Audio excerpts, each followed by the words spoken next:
This is the third of a 5-part series on functions. Part 1 defines functions and provides some needed vocabulary. Part 2 considers notations used for function and how to find function values for given inputs. Part 3 looks at algebraic operations of functions, adding, subtracting, multiplying, and dividing. It also suggests instances when the domains of functions need to be adjusted based on those algebraic operations. Part 4 looks at function composition, defining it and looking at composition both for values and for the general case. Part 5 formally defines a function inverse and provides a method for finding the inverse for a function. Examples of all material are worked through in each resource. We may perform the basic mathematical operations on functions. How much those operations may be simplified depends on the type of functions defined. Assuming we have polynomial functions, adding and subtracting the functions becomes combining like terms.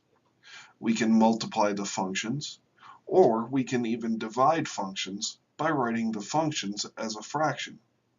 We have to be careful with the division. It may result in constraints on the allowable domains. Let's look at some examples. Suppose we have f of x equal to 2x plus 1 and g of x equal to x minus 3. We want to find the sum, difference, product, and quotient of functions f and g. To find f plus g, we have 2x plus 1 plus x minus 3. Combining the like terms, this gives us 3x minus 2. Finding f minus g, we have 2x plus 1 minus the quantity x minus 3. We have 2x minus x and 1 minus a minus 3. This simplifies to x plus 4. To multiply f and g, we have the quantity 2x plus 1 multiplied by the quantity x minus 3.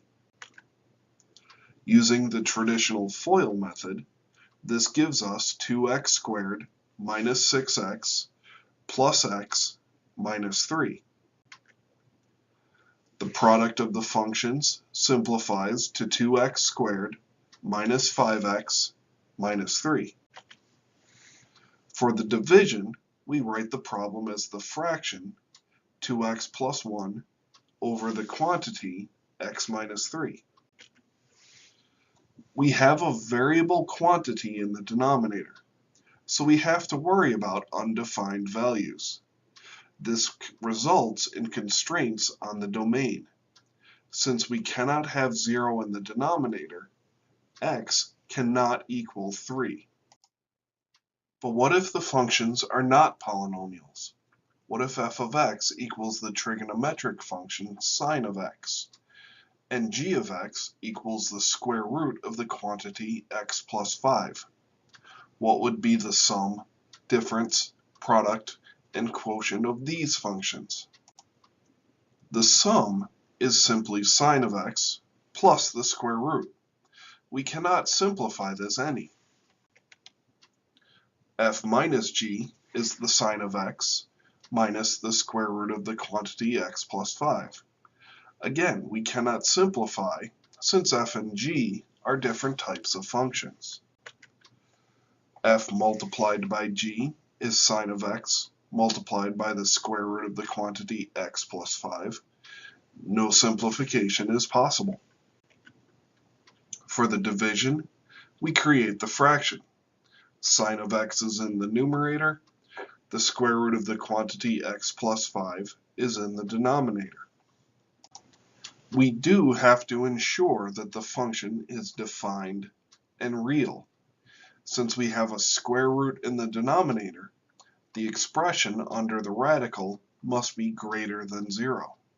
Therefore, we have to constrain the domain of the function to values of x greater than 5.